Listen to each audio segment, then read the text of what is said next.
BTech BSc agriculture join అవ్వాలనుకుంటున్నారా? తెలుగు వారు ఎక్కువగా చదువుతున్న యూనివర్సిటీ ఐటీఎం యూనివర్సిటీ గ్వాలియర్.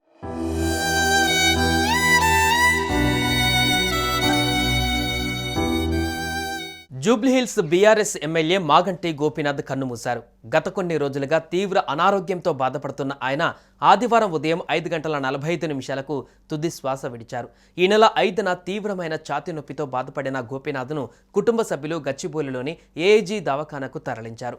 ఈ నేపథ్యంలో ఆయన ఆసుపత్రికి వచ్చినప్పటి నుంచి తుది శ్వాస విడిచే వరకు అసలేం జరిగిందో ఒకసారి చూద్దాం.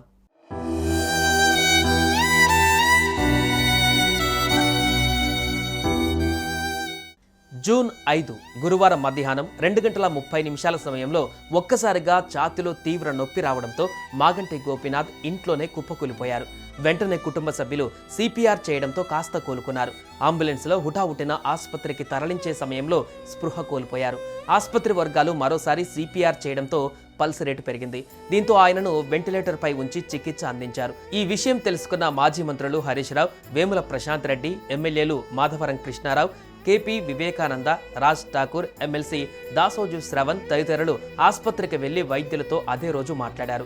గోపీనాథ్ ఆరోగ్య పరిస్థితిని, ఆయనకు చికిత్స చేస్తున్న తదితర వివరాలను కూడా తెలుసుకున్నారు.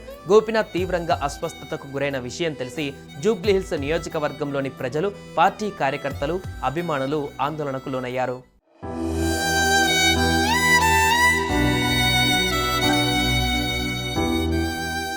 ఇక జూన్ 6న కేటీఆర్ విదేశీ పర్యటనలో ఉన్నప్పటికీ ఆయన సతీమణి శైలిమ గురువారమే ఆసుపత్రికి వెళ్లారు. ఆ తర్వాత మరలా శుక్రవారం కూడా ఆమె ఆసుపత్రికి వెళ్లి మాగంటి కుటుంబాన్ని పరామర్శించారు.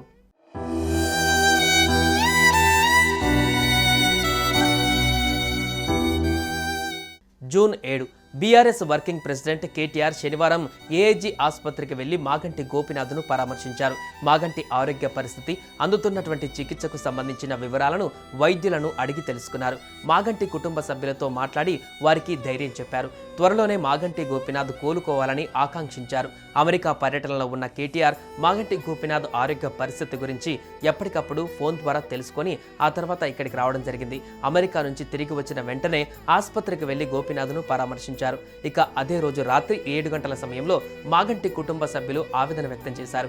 గోపీనాథ్ గారికి చికిత్స కొనసాగుతుంది, తప్పుడు వార్తలు నమ్మకండి, ఆయనకు ఏమీ కాదు, వెంటిలేటర్ మీద చికిత్స కొనసాగుతుంది, తొందరలోనే అంతా సెట్ అవుతుందంటూ వారు ప్రకటించారు.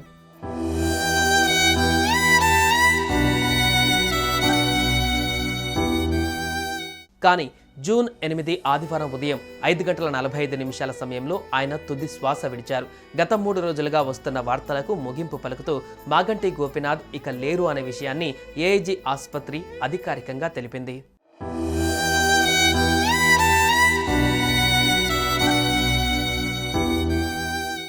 జూబ్లీహిల్స్ ఎమ్మెల్యే మాగంటి గోపీనాథ్ మృతి పట్ల ముఖ్యమంత్రి రేవంత్ రెడ్డి తీవ్ర దిగ్భ్రాంతి వ్యక్తం చేశారు.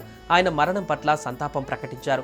మాగంటి ఆత్మకు శాంతి చేకూరాలని ప్రార్థిస్తూ వారి కుటుంబ సభ్యులకు తన ప్రగాఢ సానుభూతిని తెలిపారు.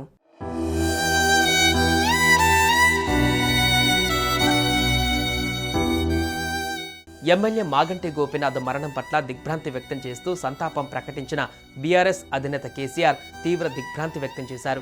మాగంటి మరణం పార్టీకి తీరని లోటు.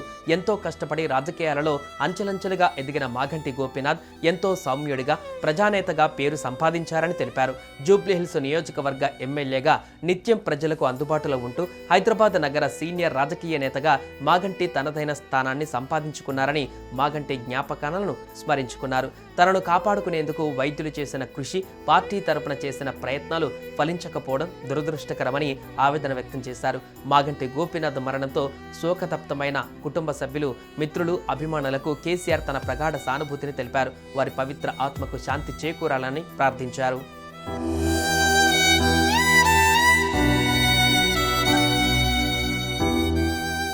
ఇక మాగంటి గోపీనాథ్ మృతిపైన కేంద్ర మంత్రి బండి సంజయ్ కూడా సంతాపం తెలిపారు. 3 సార్లు ఎమ్మెల్యేగా గెలిచి ప్రజలకు సేవలు అందిస్తున్న నాయకుడి మరణం ప్రజలకు తీరని లోటు.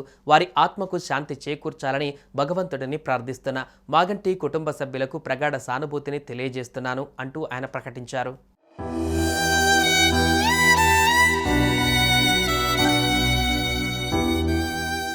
సుమన్ టీవీలో మీ పర్సనల్ అండ్ బిజినెస్ ప్రమోషన్స్ కోసం కింది నెంబర్కి కాంటాక్ట్ చేయండి.